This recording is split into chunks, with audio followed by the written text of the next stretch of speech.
皆さんこんにちは。美味しい引き出しの英子です。今日は塩バターフランスを作ります。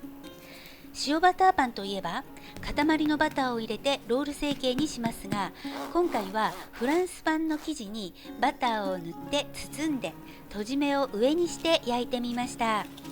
とじ目を上にして焼くといろいろな表情が出て面白いですし、クープが開かないという心配もいりません。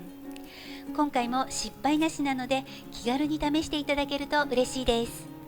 おまけに簡単なサンドイッチを作りましたので、最後まで楽しんでみてください。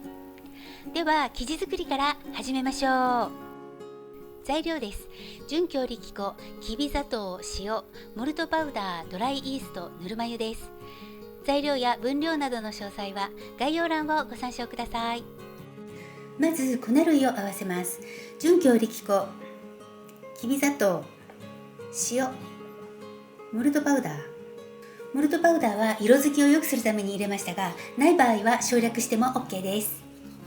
空気を含ませるようによく混ぜておきます。次にイースト水を作ります。30度ぐらいのぬるま湯、ドライイーストを振り入れて、このようにくるくると回転してイーストをよく溶かしておきます。先ほど合わせた粉類を半分くらい入れてよく混ぜます。このように粉が見えなくなって滑らかになったらこれで OK です。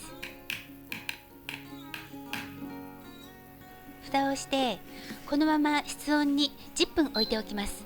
ちなみに本日の室温は27度です。はい、10分経ちました。ではこの中に残りの粉を全部入れてよく混ぜます。最初はぐるぐる、その後切るように混ぜます。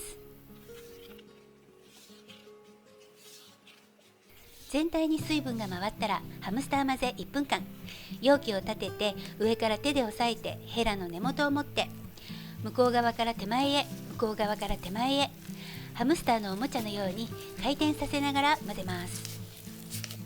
この辺にこすりつけるようにするとあっという間に混ざります。1分ほど混ぜると生地の状態はこんな感じ。結構ベタつく生地だと思います。でヘラに生地がついているとやりにくいので、ヘラについた生地をきれいに取り除いてからボウルの周りもきれいにします。そしたら下から上へ返すようにして生地の表面を整えます。だいたいいつも20回ぐらい返しています。はい、これで OK です。蓋をしてこのまま室温に1時間ほど置いておきます。はい、1時間経ちました。ではパンチをします。オイルをちょろっと垂らして生地の表面と容器になじませます。生地をこのように集めたらひっくり返してポンポンして10回ほど折りたたみます。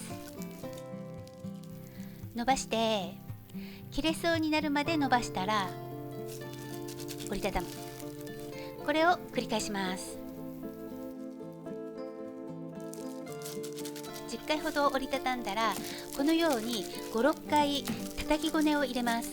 生地が緩いなと思うときはこの叩きごねを入れることでまとまりやすくなると思います。ぜひ試してみてください。生地の表面を張らせるように整えたら2倍になったのは分かりやすいように表面を平らにならします。蓋をして一次発酵は冷蔵庫の野菜室でオーバーナイトさせます。乾燥しないように私はいつもビニール袋に入れています。オーバーナイトの目安は10時間から18時間ぐらい。ではおやすみなさい。おはようございます。冷蔵庫の野菜室に入れてから12時間経ちました。生地の状態はこんな感じ。では重さを測ります。生地と容器の間に打ち粉を振ってこのようにカードを差し込みます。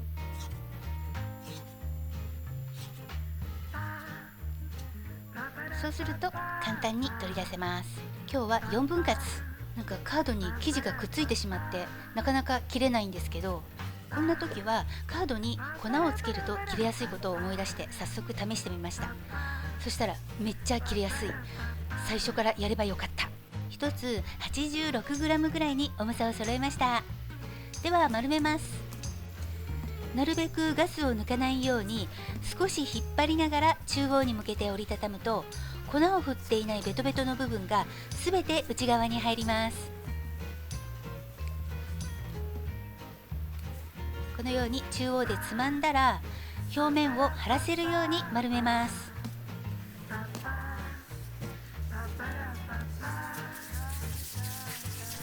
この時は底をしっかり閉じなくても大丈夫。丸め終わったら固く絞った濡れ布巾をかぶせて、復温を兼ねて少し長めに30分ほど休ませます。はい、30分経ちました。では成形します。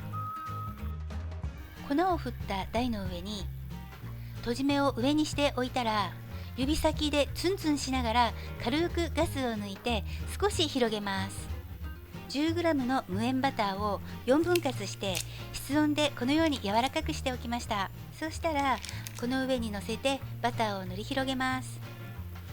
バターが硬いと塗りにくいので十分柔らかくしておいてください。生地を少し引っ張って中央でつまんで閉じます。閉じ目にバターがくっついていると開いてしまうので、バターがつかないところを閉じるようにしましょう。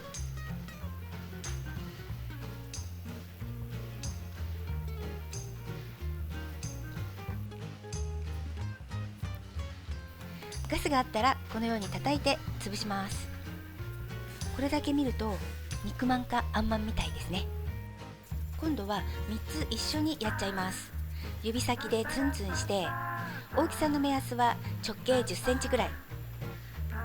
ここにバターを乗っけて塗り広げます。いろいろ試してみたんですが、バターを塗って包むのが一番作りやすいかなと思って今回はこの成形にしました。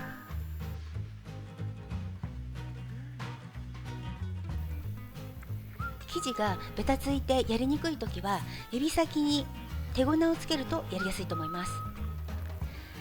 そしてガスは抜きすぎない方がいいんですが、大きい気泡は穴が開いてしまうので優しく叩いて潰すようにしましょ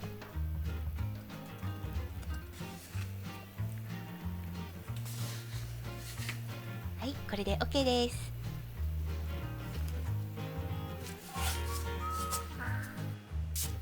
濡らした布巾だとくっついてしまうので、今日は霧吹きでたっぷりと表面を湿らせてから乾いた布巾をかぶせます。最終発酵はオーブンの発酵機能を使って35度で30分ぐらいから様子を見たいと思います。では行ってきます。最終発酵が終了しました。30分で出してきました。オーブンは加熱水蒸気の機能を使って240度で予熱をスタートしました。約10分かかります。予熱が完了するまで室温発酵に切り替えます。予熱が完了しました。発酵した生地はこういうところにちょっと穴が開いてしまいました。閉じ方が甘かったんだと思います。そんな時は指先をちょっとお水に濡らして、そしてこの穴の開いてるところをつまんで閉じます。これね、やりすぎないようにしてください。最終発酵した生地をあんまりいじると失敗してしまいます。失敗の原因になると思います。そーっとそーっとつまむだけでいいです。つまんで閉じるだけでいいです。これね、私はやりすぎです。もういいよって感じです。はい、これがラストです。そーっとそーっとつまんでいます。この辺でやめとけばいいのにまだまだいじってますね。生地もね、あんまり干渉されるの喜ばないと思うんですよね。ここでやめとけばいいのにまだやってるんですね。私ね、もう明らかにやりすぎです。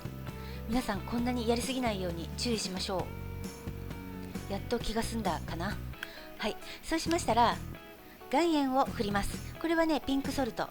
ピンクソルトといえば昔ね、岩塩事件っていう面白い動画がありますので、暇があったら見てください。はい、このね、岩塩をパラリと振ります。岩塩じゃなくても粗塩とかでも OK です。お好きなお塩をパラリとかけてください。有塩バターの時はこの塩は省いても OK です。では230度で16分を目安に焼いていきます。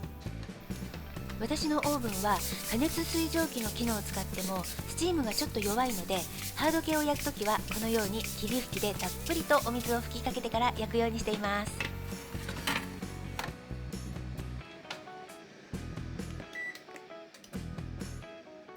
はい、焼き上がりました。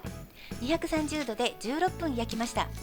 バターが底に溜まっているので、これを表面に塗ってピカピカにします。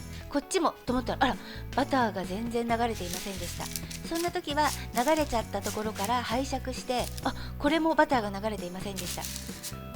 お隣から拝借したバターを表面に塗ってピカピカにして仕上げます。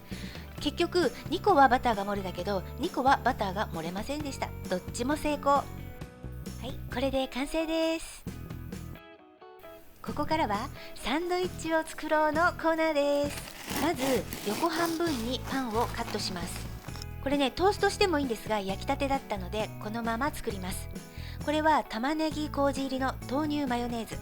ビート内藤さんの奥様のワイフ内藤さんのレシピです。概要欄にリンクを貼っておきますが、めちゃくちゃ美味しくて鬼リピ中です。